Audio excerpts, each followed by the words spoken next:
individuals share different amounts of information. And so once you have the ability to really culturally learn from others, then you can tap into this variation in the useful information that's scattered across the minds of others. So people begin to preferentially pay attention to and then give deference to those they perceive as particularly competent, skilled, knowledgeable, anybody who you think it would be worth learning from. And this is why there's this strange character to human status, because dominant individuals, you're afraid of them, you want to stay away from them, you don't look at them in the eye, you look away. But prestigious individuals, it's the sycophant. It's you want to be near them, look at, listen to them, watch them, because you're trying to acquire information.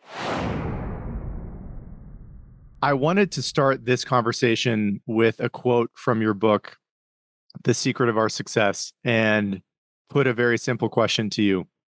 And the quote is, quote, the wrong way to understand humans is to think that we are just a really smart, though somewhat less hairy chimpanzee. This view is surprisingly common. A lot of the episodes on this podcast are about human nature.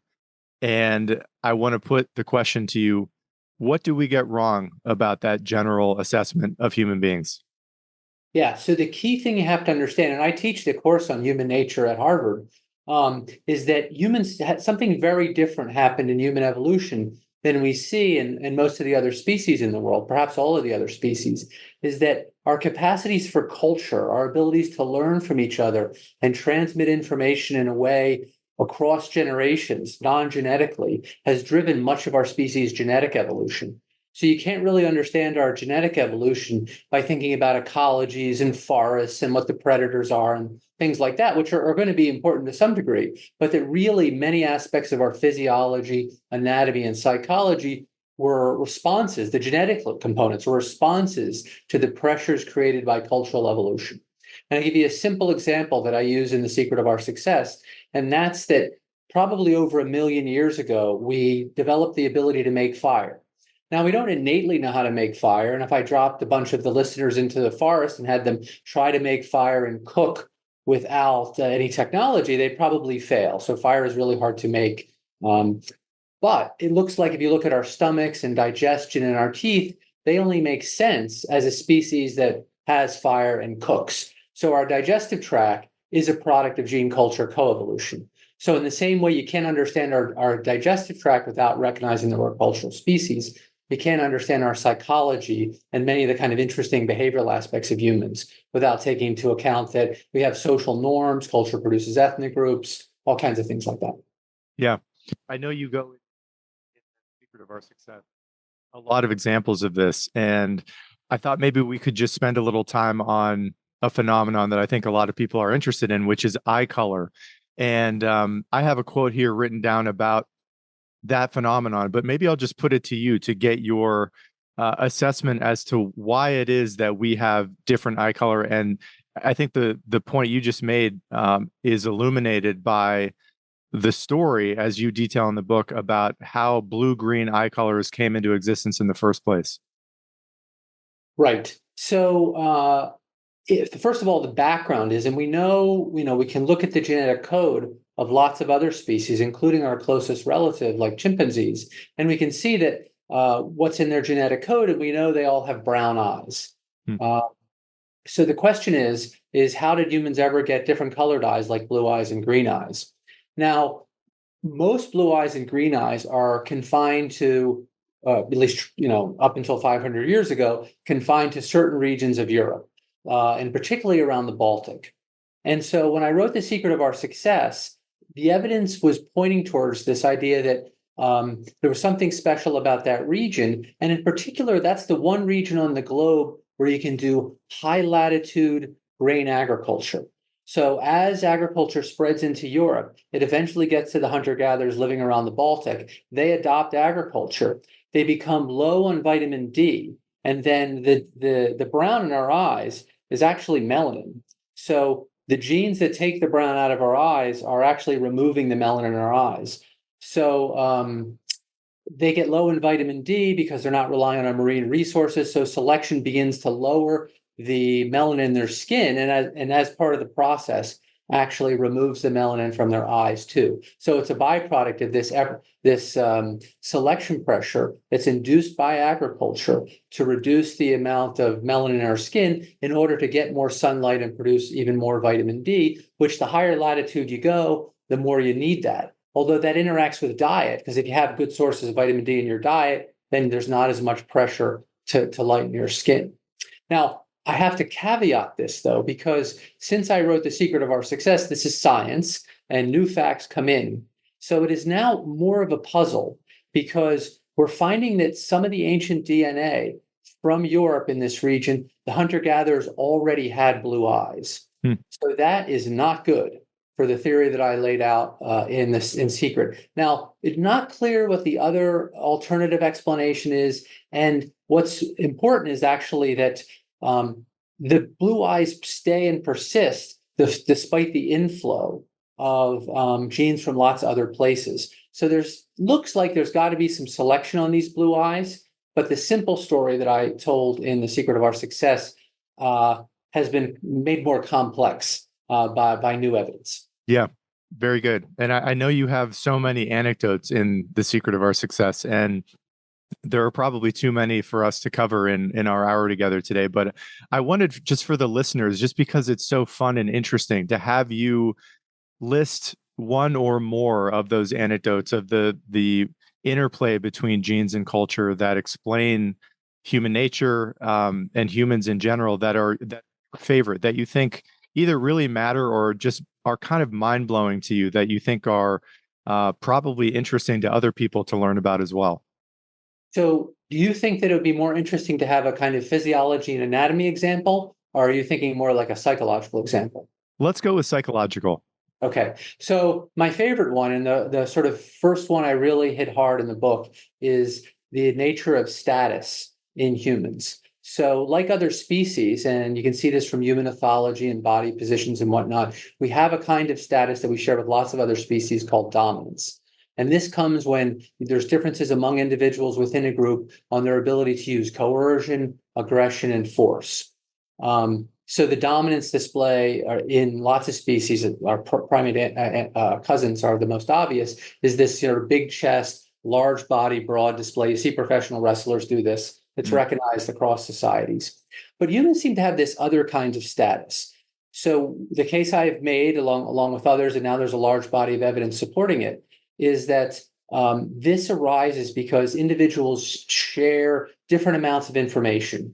And so once you have the ability to really culturally learn from others, then you can tap into this variation in the useful information that's scattered across the minds of others. So people begin to preferentially pay attention to and then give deference to those they perceive as particularly competent, skilled, knowledgeable, anybody who you think it would be worth learning from. So you tend to hang around them, look and listen and watch. And this is why there's this strange character to human status, because dominant individuals, you're afraid of them, you want to stay away from them, you don't look at them in the eye, you look away. But prestigious individuals, it's the sycophant. It's you want to be near them, look at, listen to them, watch them, because you're trying to acquire information. So it creates this very different pattern of human status that all depends on the details. And of course, particular individuals can have interesting mixes of that. But so then there's a bunch of things about human status, which we see. It's obviously central to how the nature of social media. I mean, on social media, people even have followers, which is the word we used in 2001 to describe the people in a prestige hierarchy. They're trying to learn from the more prestigious individual by tracking what they say and whatnot. So that's a feature that's hard to understand without thinking about gene culture coevolution. Fascinating. How about physiologically? Is there anything that has really stuck with you that you personally think is either mind-blowing or relevant for people to know about human nature? Yeah. So, there's often it's easy to get this folk dichotomy between humans as kind of intelligent and ability to solve problems on their own with big brains, and then, the fast, strong animals with claws and teeth and stuff. But one interesting place where you can push away from that is to recognize that humans, although we're slow compared to other animals in sprints, we're weirdly good at long distance running. So one of the things that anthropologists found when they studied hunter-gatherer societies is that sometimes there's a technique hunter-gatherers use where they just chase antelopes down, for example. And they can just run for 3 hours. That's about how long it takes to run a marathon. Until the animal collapses in heat exhaustion. And when you look at human physiology, we're covered with these acrine sweat glands, and we can just pour off sweat that allows us to run long distances. And then if you study anatomy of our feet, and even we have these nuchal ligaments in the back of our heads that allow us to turn our trunks independent of our heads, which allows us to run with this twisting motion that we use. And so we have all these physiological adaptations that look like they're for running. But then if you're looking at this body like an engineer, you're impressed with its adaptations for long distance running, which is why we can do that. But then you see a flaw. We don't have a water tank. So we have this powerful sweating system that especially pours water out of our heads, right? That's why your head gets wet when you're really sweaty, cooling us off, keeping our brains cool, all this good stuff. But we have where do you store the water? So the answer comes when anthropologists studied, well, how do people in small scale societies solve this? How do the hunter gatherers solve it? And it turns out they have cultural techniques. So they can find water that's buried. They can carry water containers. They turn skins into water containers. Hunter-gatherers in lots of places use long bamboo tubes that they carry on their backs, strung across their backs. And when they need the water, they just pop it up. You can cut vines or roots to get water. And so they use all these different things, which require lots of cultural knowledge.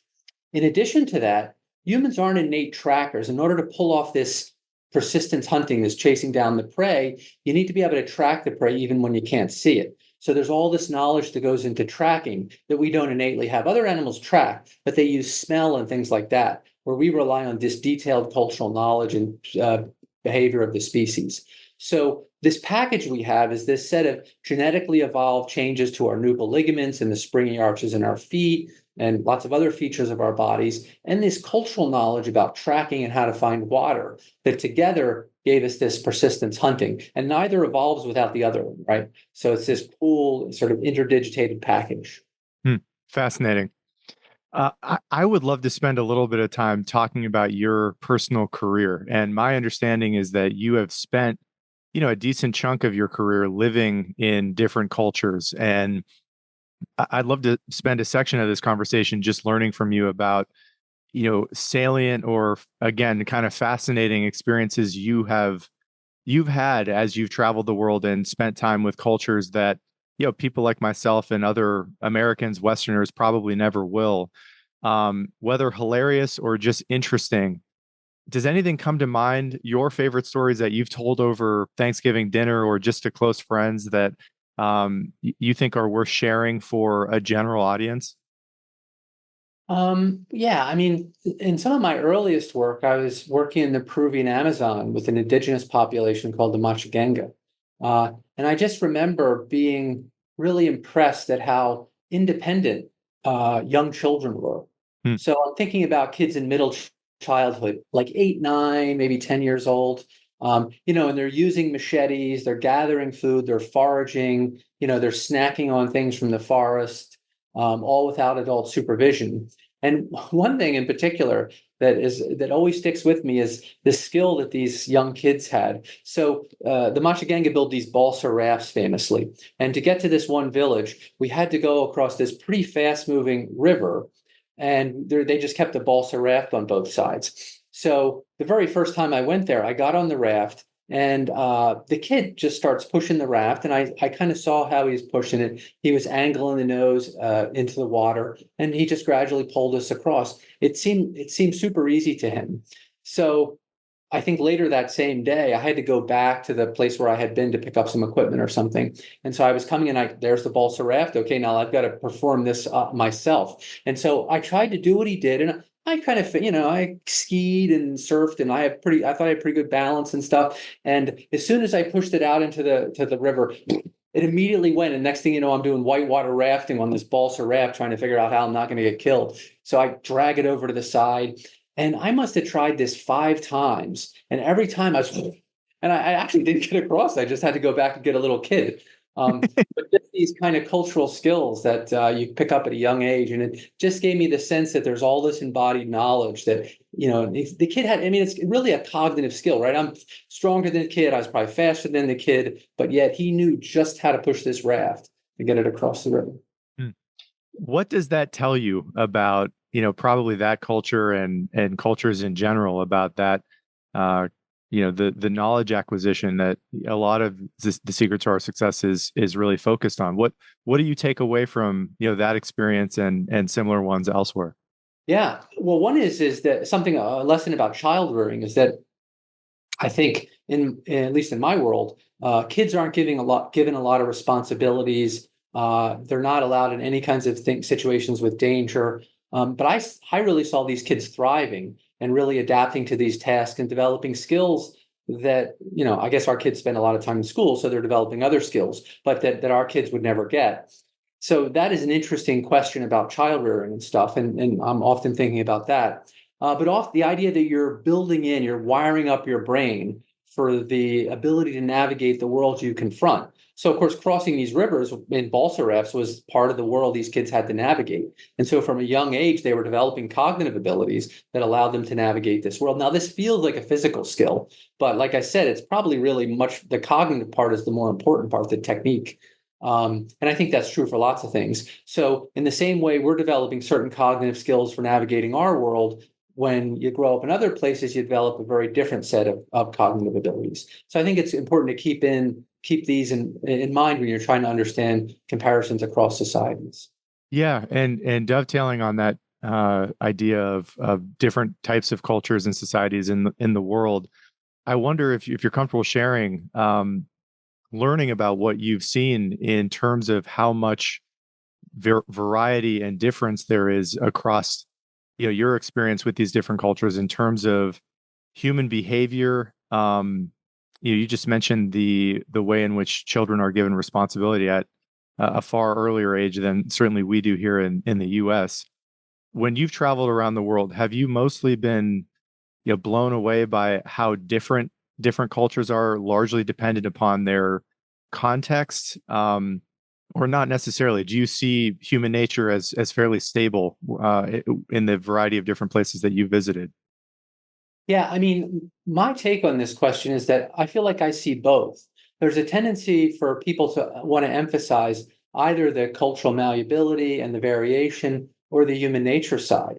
But I see both. So right now we were talking about some interesting cultural variation, and I can talk about that in other ways. But the example that I led off with is the prestige and dominance example, which is the nature of human status is something everywhere I go. I think I see prestige and dominance, and it all looks pretty similar. I mean, the domains in which one gets prestige in, for example, varies a lot across societies. And at least among hunter-gatherer societies, there's a handful of different domains which are actually pretty constant. But then, of course, that varies across other societies. There's interesting sex differences, for example, that seem recurrent. I was talking about the Machiguenga. I mean, the complaints that men seem to make about their wives sounded awfully familiar to me, even though the environments couldn't be more different. Yeah, so lots of things like this. So there's lots of human nature and there's lots of cultural variation. For comedic purposes, what were some of those complaints that you heard? Well, so we were discussing having additional wives because a couple of the Machiganga had two wives, and one of the guys was saying, and I heard a judge actually in Vancouver, Canada, where I was living when I was working on this, make exactly the same comment. He said he didn't know how you could have two wives because he finds that his wife gives him enough to do and nags him about all the things he hasn't done yet. So. Yeah, fascinating. You mentioned earlier in the conversation that you teach the course or a course at Harvard on human nature, and I assume most of the students that are in those class are weird people. They're Western, educated, industrialized, rich, and democratic. That they come from that section of the human race. What do you find in your expertise, having studied human nature for so long? What do we fundamentally, as weird people, misunderstand, if anything, about human nature fundamentally that you think is really important for people to understand? Yeah, I think one of the big things is that there's a bias in weird thinking to focus on one is called analytic thinking. So that means when you approach a problem, you tend to focus on breaking things down into elements and assigning those elements properties. So just to give you an example of how this works, in physics, you break things down to smaller and smaller particles, and then you try to explain how things operate at that level by assigning properties. So you might assign molecules certain properties, or atoms charges, electrons and protons, that sort of thing. Now, if you're an economist or a psychologist, you assign people preferences, which is what economists do, or personalities, which are these dispositional traits. Like a person could be honest, which means they're honest across many different contexts. It doesn't matter who they're interacting with. And what we see in lots of societies is people think about stuff in terms of relationships. So you wouldn't say someone is honest. You could be very honest with your family, but not very honest with strangers. Does that mean you're honest or not honest? So there's this big difference in this dispositional thinking versus this relational thinking. And I find this operates across a lot of different domains of life. So there's the trustworthiness and whatnot. But there's also something like what leads to success. So a typical weird way of thinking would be that, it could be your persistence, your diligence, your intelligence, all of these things are what leads to success. Whereas in lots of other places, it's, well, what are the relational things that matter? Like one would be obviously, who do you know? So people think that matters for your success. But also like the experiences and context you're in seem to be given relatively more weight. So psychologists stumbled on the first part years ago. They call it the fundamental attribution error. And that's the tendency to assign things to the properties of an individual as opposed to the context of the situation. But then if you go to other places, you don't actually see that error. So it turns out to be the weird attribution error. Fascinating. You were talking earlier about dominance and status, and correct me where I'm wrong about this, but your view on how people tend to gain prestige and status is from being a trusted source of information, having good judgment, displaying competence over time. And if in general that I've summarized that about right, is that in your mind the primary method by which all people tend to gain prestige and status? Is that unique to, male hierarchies? And specifically, you were talking about sex differences earlier. How do you think about that phenomenon in people? And I have to think this may dovetail into one of the big points of the secret of our success, which is that we are collective brains, that our intelligence comes from cultural knowledge, that none of us individually would be able to survive on our own, and that identifying people who are sources of truth, wisdom, good judgment is really imperative to our survival, and therefore might be a big reason why those people tend to gain that sort of earned status and reputation. Yeah. So the idea is that, from a young age, individuals are trying to identify who in their social milieu is worthy of paying attention to. And so they use cues of competence and status and whatnot. So if you become particularly skilled, competent, successful in value domains, then you get accorded some kind of prestige. Now, of course, you could acquire status by getting control of costs and benefits. So you might be rich. That would give you control of costs and benefits. You could be promoted in an organization, so you have institutional power, things like that. Or you might just be big and threaten people with physical violence. So those all can give you a kind of status, but that's dominant status as opposed to prestige. Now, on the prestige side, prestige plays a big role in the collective brain, because part of what makes innovation occur in the collective brain is that we're looking out and we're figuring out who to attend to, and then we take ideas from different people and we recombine them to produce new baby ideas. So who you're attending to has a big effect on the ideas you get and then the novel recombinations you make. Fascinating. I've had a bunch of conversations recently about men in our society, and I know from our first conversation, and this may be a good segue to talk about men. We had a conversation during that chat about polygyny and some of the modern phenomenon of dating apps and the plight of men. I think you actually in that first conversation mentioned Richard Reeves's book of Boys and Men, and I later had him on the show as well and talked to him about that book. And you and I were going over some ideas to talk about how men might be given tools to try to improve their station in our culture, to rise up a competence hierarchy and to try to thrive in modern culture. I think you noted, which Richard did as well, that if you look at educational achievement, for example, men are really falling behind in high school and graduation rates. And I think you brought up, two potential ideas. One being, single sex classes and additional time for recess for boys. In the spirit of kind of a theme of the show in the last month or so, I wanted to bring our conversation back to this to some degree and put that question to you. I don't know if you've thought more about this in our own culture and how boys and men might be able to have options to improve their situation to thrive in our culture. I think you have a son, if I remember correctly. I'd love to just open up the conversation to see if you've thought about that in any more detail, and if so, any suggestions or ideas you may have in that domain. Yeah, I mean, the first idea that I've thought about, and I was pondering how to do it, maybe you have ideas, which is that I feel like there's this question of role models for young men. So, there's all this discourse about toxic masculinity, but a number of people, probably including Richard Reeves, have argued for a kind of pro-social masculinity. So it's okay to be masculine, you just got to get rid of the toxic stuff.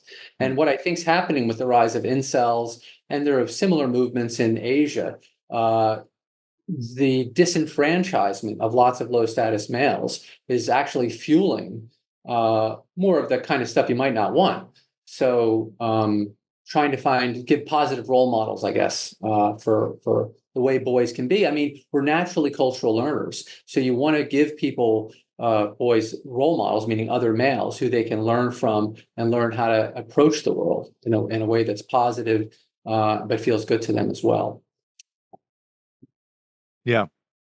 I heard Richard say in an interview I was watching of his yesterday that, he views the term toxic masculinity as a form of a slur, and that the phrase that he has sort of introduced as an alternative would be immature and mature masculinity. That could be a different way to think about how boys and men might be on a kind of continuum with that. And I know you teach on a college campus, and do you see this phenomenon yourself? Is it noticeable to you even in your classrooms that the ratios are significantly different? I think it was Richard who told me that the sex difference in colleges is greater today than it was in the early 1970s, where in the early 70s, when my parents were in college, it was something like 2 men to one woman in college, and now that's inverted. Do you notice that at school yourself? Is that something that you've seen personally? Yeah, I mean, I think that's right. I mean, like my department is 70% female. So Mm. we're the Department of Human Evolutionary Biology. We're dominated by females. I mean, I'm not involved in Harvard admissions, but I get the sense that they struggle to keep things roughly equal at 50-50. I'm not sure where the males are ending up in terms of majors. I mean, obviously they're biased towards math and things like that, but then that's not going to cover all of them.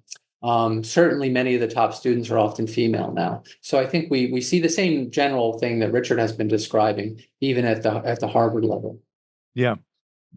You study cultures, and I'd be curious to know where you think this is likely heading. I know we talked a couple years ago about this, and we brought up I think it was you who told me that, the majority of current societies on Earth are polygynist, meaning, as I understand it, that, high status men are open to having multiple wives or multiple female partners, and that we seem to be unintentionally moving in that direction with modern technology and modern dating apps. And absent from what, ethically or just societally we think would be the healthiest option for people in general. And I know you've written extensively about monogamy and the history of monogamy and the effects of that. If you had to just take out your scientist brain and give an assessment of where you think Western culture or America is headed in this specific domain, which is a lot of life, how would you respond to that? Where do you think we're going? Well, first, let me just first fix up something you said, which is that in the modern world, the majority of countries have laws that prohibit polygynous marriage. There remain some societies in Asia, the Middle East, and Africa that allow polygyny. Although generally it is on the decline in those places. So I think what I said was that traditionally, 85% of human societies allow elite and high status men. But then what happened? Monogamy becomes popular, becomes the thing in Europe with the spread of Christianity, and then you get imposed monogamy. And then when the Europeans expand around the world after 1500, other places, including China, Japan, Korea, all these places start adopting Western laws. And part of the package of things they adopted include laws that prohibit polygyny. So that's meant the story of how the world have mostly monogamous laws is the story of the European expansion.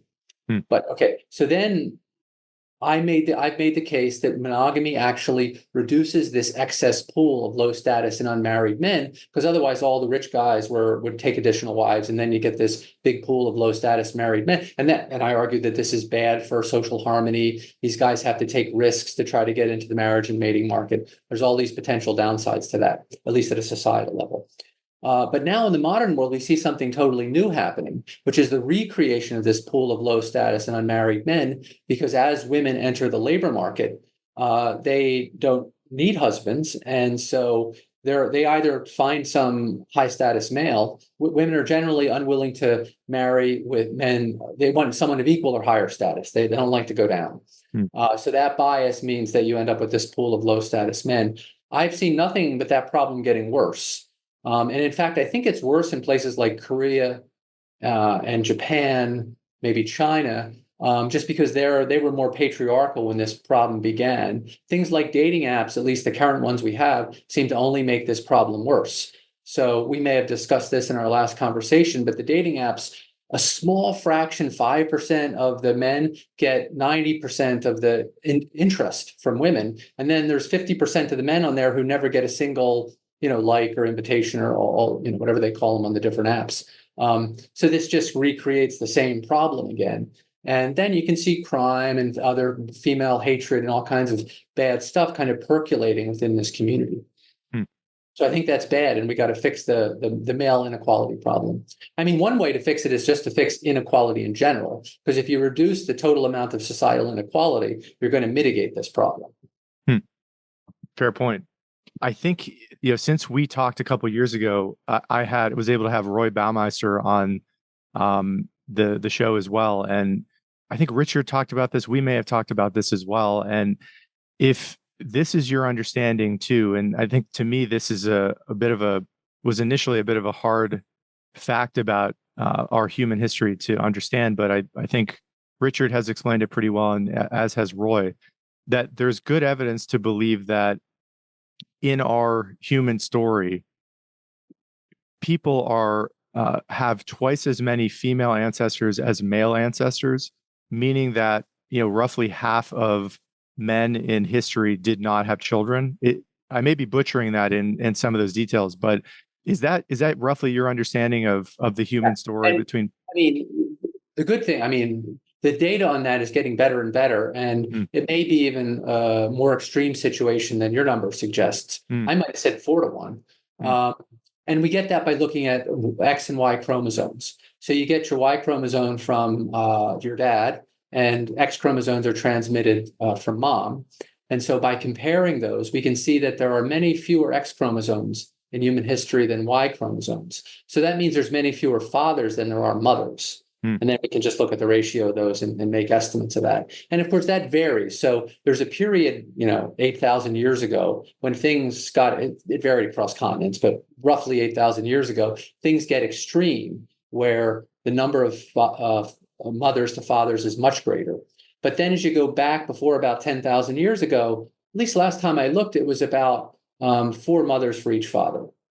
So fascinating. There are just factoids and learnings from my research from our first conversation that have really stuck with me. And when I was telling people that you were coming back on the show in the last week, a couple of them I reiterated to people, ones that I just thought were so damn interesting. And I wanted to, put them to you. You mentioned earlier that, science evolves and things change based on the evidence. There are two that I'd love to bring up just to get your current thinking on.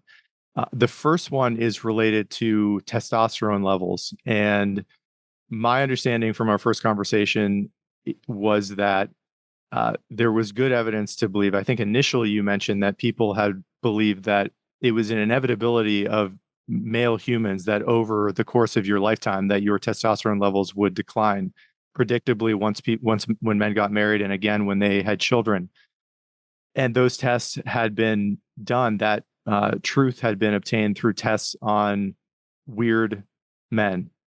But my understanding is that your conclusion when we last talked was that evidence seems to not be correct. That if you analyze the testosterone levels of men in non-weird countries where men can have multiple partners and are sort of consistently on the dating and mating market into their 50s and beyond, you don't see you don't see a similar decline in testosterone levels, and that decline is more a testament to monogamy than it is to a truth about general male biology.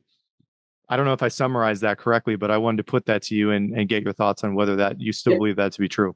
Yep. I mean, as far as I know, the current evidence still supports that. And I think the case has gotten even better. Yeah, and this also fits with so the human data definitely shows this, but we can also see the same kind of things operating in other species.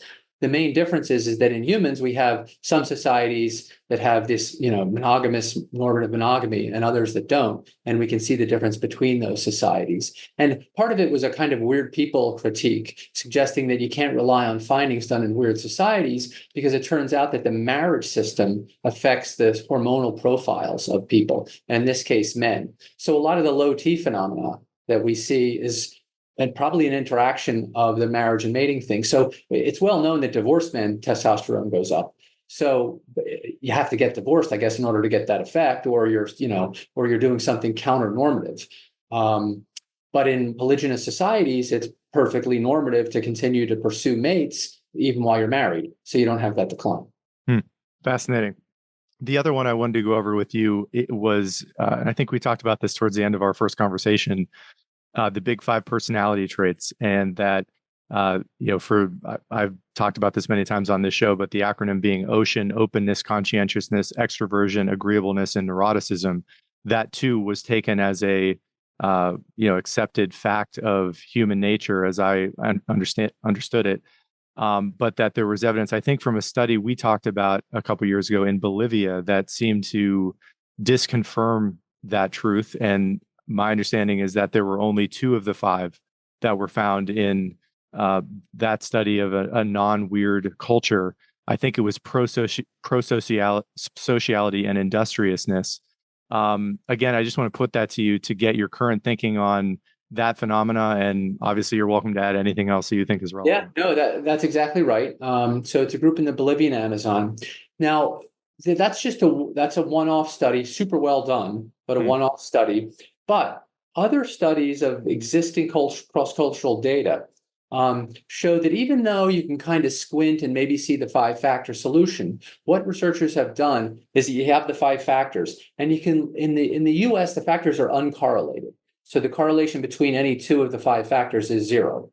But as you try to replicate that same structure in different societies, and they've got many societies from around the world, you find that it doesn't fit so well.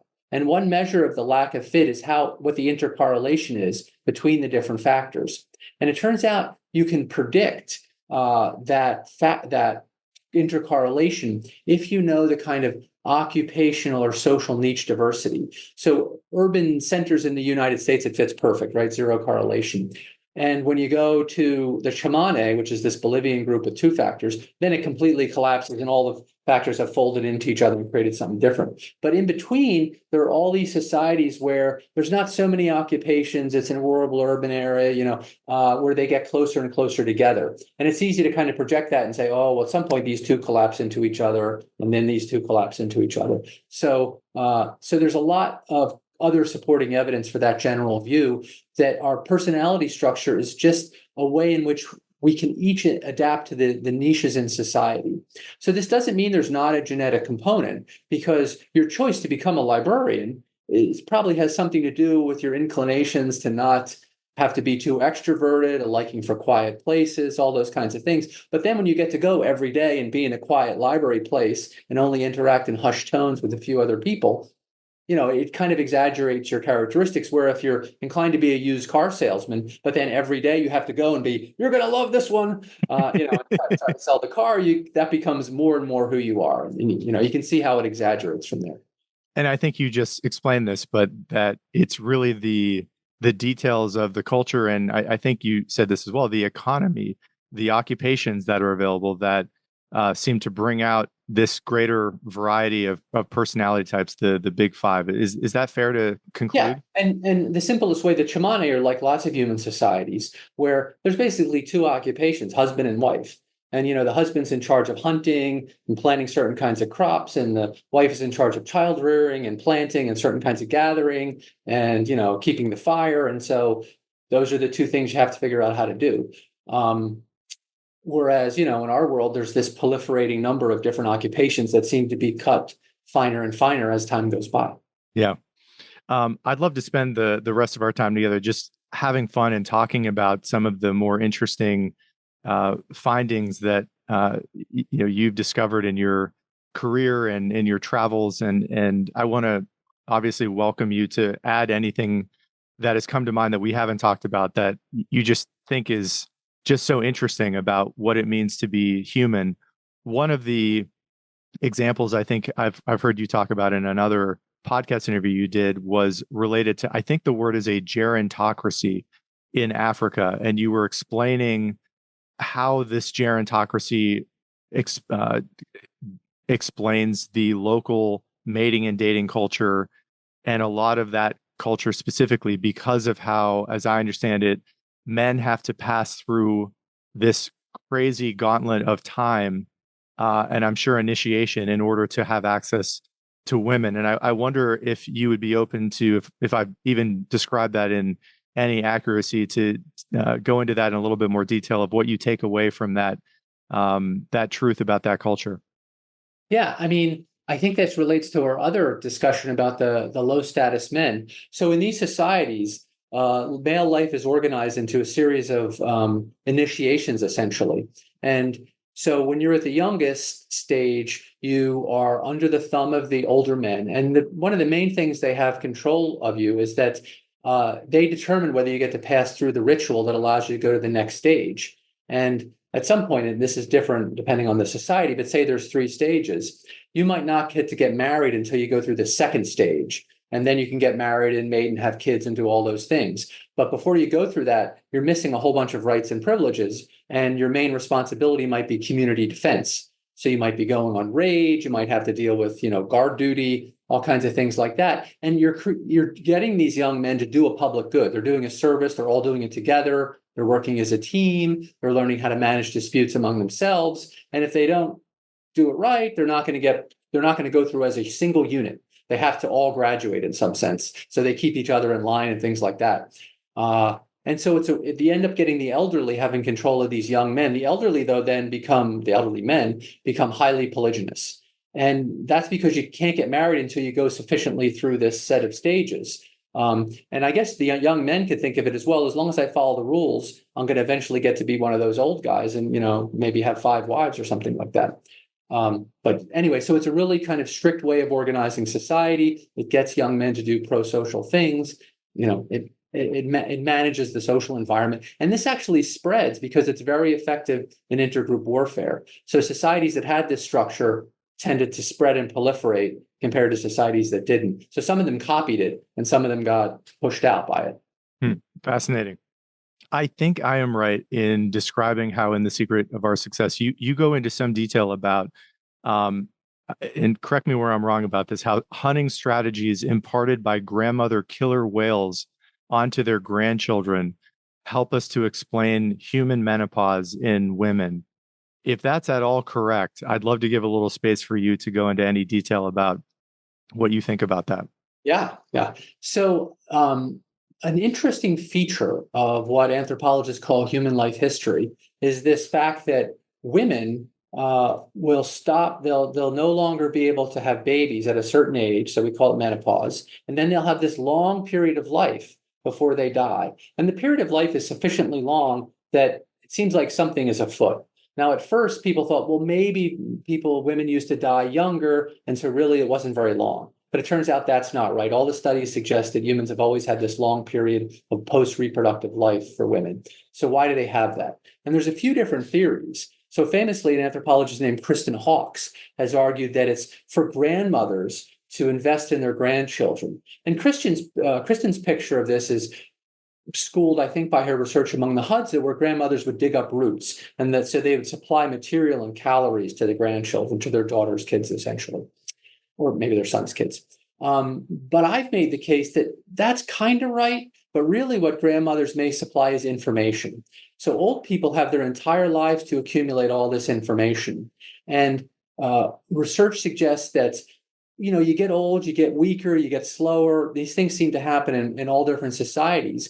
But the one thing that doesn't decline, even when you're losing a little bit of cognition, like your math skills or whatever, you still retain your crystallized intelligence. So the key wisdom and the processes and skills that you acquire as you go through life, is still all in your head when you're old, even if you can't run so fast and dig roots as well. So my idea is that that is potentially a big source for creating this menopause. So how do we test that? Well, we can test that in humans by, for example, looking at crystallized intelligence versus other kinds of working memory or something like that. And you see working memory decline, but not crystallized intelligence. So that's consistent with it. But can we test this in other species?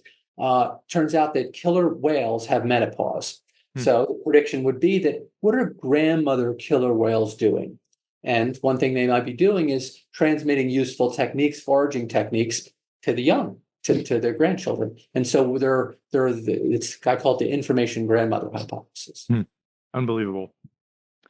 I know you know a lot about cultures, vastly more than most people. And we're both, I think, Americans. And I wonder for you if you give, a lot or any thought to this phenomenon of cultural relativism. I mean, we even in this conversation have touched on how wildly different people are in different cultures and how human beings are largely responding to their cultures in their behavior and in some ways in your biology. I think that was something that we went over in our first conversation.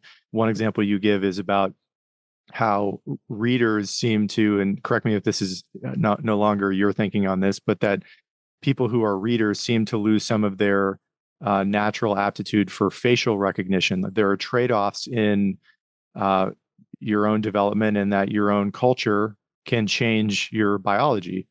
Where do you come down on the phenomenon of cultural relativism? I don't know if you walk around our Western, country and civilization and think, boy, we have a long way to go, or you typically think this is for how diverse and complicated living with 330 million different people really is. It's a miracle this is working so well. I'd love to give you a little space to give your views on that. Cultural relativism is a really interesting thing in my job because I spend a lot of time thinking about other societies. And most of the time, my efforts, well, pretty much all my professional time is going to be devoted to trying to understand why societies are the way they are without being judgmental about it. And one of the important things I like to emphasize, so, one of the things I study is psychological variation. So people vary in how conformist they are. Now, when I call another population conformist, sometimes I get pushback on people saying, you're dissing that society by calling them conformist, because implicitly they're saying, well, we all know it's better not to be conformist. But then when you go to those societies and you ask people, how do you value conformity? Do you teach your children to be conformists? They say they value conformity and that one should teach their children to be conformists. And what developmental psychologist named Christine Laguerre showed videos to parents of children who were either being more conformist, doing exactly what they were shown, or being more innovative. And mothers in Texas thought the innovative kids were the smart ones. And mothers in Vanuatu thought that the conformists were the smart kids. So just quite different on who's being smart. So that's just an interesting difference in cultural values. And part of the story of the weirdest people in the world is that our cognition is adapted to the institutional worlds that we have to navigate. So if you want to survive and be successful in Vanuatu society, probably being more conformist is going to help you navigate that world better. Now, that doesn't mean you can't get mismatch, right? So if you're to migrate to the United States and try to survive, you might be at a mismatch. You might be more conformist than might be optimal for success and navigating the American world. But yeah, so one of the tricky parts about having a multicultural society is figuring out we do have to agree on a bunch of things. So, for example, something like religious tolerance or trust in strangers really allows the society to be more productive and interact in ways that I think everyone would agree are socially beneficial. So whether it's artistic flourishing or technological innovation, I'm writing a book now showing that trust and tolerance with strangers leads to more of all that. People are also happier when they're trust and tolerated. So basically, it's all good stuff. But of course, we have these instincts, our tribal instincts, which kind of push away from that and make us less tolerant of other religions or other cultural groups and less inclined to entrust strangers. So you're constantly trying to figure out, we want everyone to be trusting of each other, which makes them more similar. But where can we say it's okay for people to be different, right? And so it's trying to negotiate that. That's the hard part. Yeah, absolutely. And tolerating disagreement to some degree, Right. because inevitably, if that's the culture you live in, that will occur. I don't And think we talked. Go ahead. I'm interested. So you sounds like you've thought a lot about this cultural relativism. It's the people who are most ardent about cultural relativism. They seem very intolerant of people of lots of kind of a funny thing. Yeah, I don't know that we talked about this a couple of years ago, but personally, I think what you study is some of the most interesting work and one of the most interesting subjects on Earth, which is just human nature in general as a catch-all. And I don't know that we covered this at all of what it was about your life or yourself that motivated you to go into this space. It may have just been pure curiosity, but I'd love to hear that from you as to you've spent decades, I think, focusing on the sort of stuff that we've been talking about today. Why or how has this subject kept your attention as deeply as it has for as long as it has? How do you explain that for yourself personally? Yeah, the great thing about my job and studying human evolution, human nature and stuff is that it's a vast area. So I never have to worry about getting bored because I might get bored with a paper that I'm currently writing, but then there's another paper to be written where I got to read new stuff and learn new things and so it's constantly getting a chance to do new things. So for the first time in my life, I'm going to study chimpanzees in the wild. Mm. Never studied chimpanzees in a while. And I'm starting a research project. There might be prestige in chimps. So we're going to take a look and see whether we find that. So it's testing an old idea of mine, but in a completely new context. So I think that's the main thing that keeps me interested. And I think diving into new areas also keeps you intellectually fresh. I can totally relate to that, and maybe you just answered this with the question of whether there's prestige in chimps, but what do you see as the frontier in the new acquisition of knowledge that we may be able to obtain about human nature or our own evolutionary history? When you look to what makes you scratch your chin and get excited about learning, what are those subjects?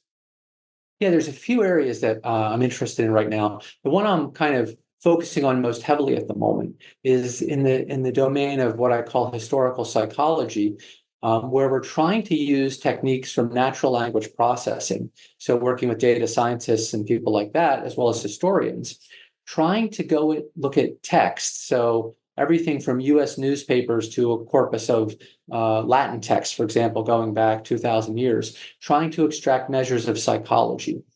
And so the simplest first thing we're trying is what psychologists have done to study political speeches. For example, in the United States, they use these word bags. So you get a set of words, one set of words equals tightness, the other set of words is associated with looseness, and you can rank political speeches on how tight or loose they are, or on how what the moral foundations are. Do they tend to be interested in loyalty and hierarchy, or are they more about harm and fairness and justice? So you can do that with contemporary political speeches, but we're trying to do that with a large database of US newspapers that gives us variation across space and time and goes back to 1840 or so. And then the question is are there things about history? What happens when a pandemic, the Spanish flu hits in 1919? What happens during the Civil War? How did counties most shocked by the Civil War, how does it affect their psychology as captured in the newspapers? So it's kind of a new way to get psychological change over time.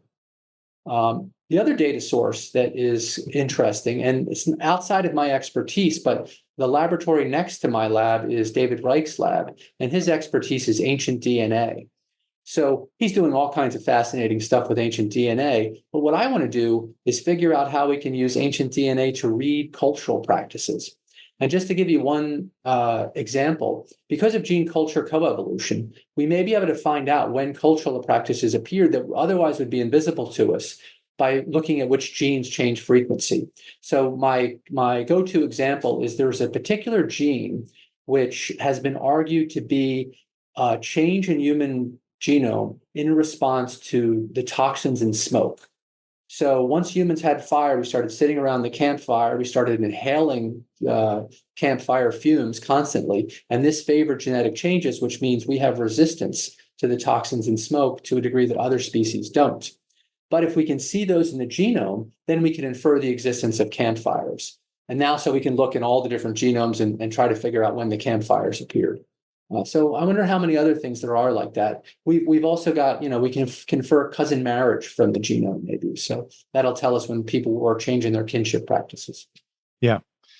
This will be one of my last questions because I know we're getting close to the end of the conversation. And maybe I should have started with this question even in our first chat earlier a couple of years ago. But this podcast in part is just a selfish project for me to learn from brilliant people like yourself, but it's also interested in human nature and finding out what's true to the best of our knowledge about what it means to be human. And you alluded to this earlier that, data and science are ever evolving based on new evidence that comes our way. But if you had to give a high level description of our best understanding, in a relatively brief description of the story of what it means to be human based on what you think is, incontrovertible evidence that's very well backed by data, to somebody that isn't familiar with, your classes or the literature, how would you give that description as to, what that means, who we are and where we come from? Well, I think one of the things that I would be inclined to emphasize that I think is underappreciated is a concept that you mentioned earlier, is our reliance on the collective brain. Hmm. So we tend to think of, and this is the book I'm working on, we tend to think of inventions and all the fancy things that humans have figured out that other animals haven't figured out as the products of our individual big brains trying to solve problems. But I think you can make a good case now that so much of what drives innovation are larger and more interconnected sets of minds. And it's really the flow of information among minds, the recombination of ideas that generates fast. And you can show this in experiments. I mean, if you can compare US cities, larger cities are disproportionately more innovative. And you can use patents or measures of artistic flourishing, all kinds of different things. A simple example of the power of the collective brain would be when Prohibition, of course, most people know about the Prohibition era in the United States, starting at the end of 1919. But it turns out that different US counties started Prohibition earlier than that, a decade prior. And so when Prohibition hits in a state, what you see is that the counties that had a lot of saloons start being less creative. So their patenting goes down. You might say, that's puzzling because people have stopped drinking this brain damaging chemical. They've also stopped getting together in saloons and swapping ideas. And it turns out that swapping ideas trumps the brain damage from the dangerous chemical. And that's really what drives innovation. So you see this decline due to Prohibition. So it's cool insights like that I think show the degree to which we're a collective brain species. Yeah. Thank you, alcohol. Let's close on this. I know you just mentioned this, that you have a new book that you're working out. working on it. And, if we can find the time and you're open to it, I'd obviously love to have you back on to talk about that book whenever it's ready. But give us a sneak peek. I know you gave some details there, but anything else you'd love to close on about what you're working on? I think listeners would love to hear too. Yeah, so part of the idea is the role of the collective brain, and I think that one fun fact to like maybe leave with on the kind of human evolutionary story is a lot of people have remarked on the rapid increase in innovation in the last 10,000 years, and that makes sense from a collective brain point of view because societies were getting larger and denser because of the origins of agriculture, and this meant you could have more innovation and exchange ideas, and you see this big takeoff, math, science, philosophy is invented, and all this stuff. But what's less well appreciated is during the last 50,000 years, the size of our physical brains has been shrinking. It Hmm. might have declined by as much as 10%. So you have these crossing lines, which is the plot and the prelude of the book, showing that all this innovation is going one way and brain size is going down the other way. And that's because we're becoming more reliant on other people's brains. If you have specialization in technology, you don't have to know everything. You can store all this information in different minds. So just the emphasis on the collective brain. Yeah, fascinating. Thank you again, man, so much. It was great to see you. And I love these conversations. I love your work. And I want to thank you on behalf of a lot of people who will never meet you for your efforts and your output.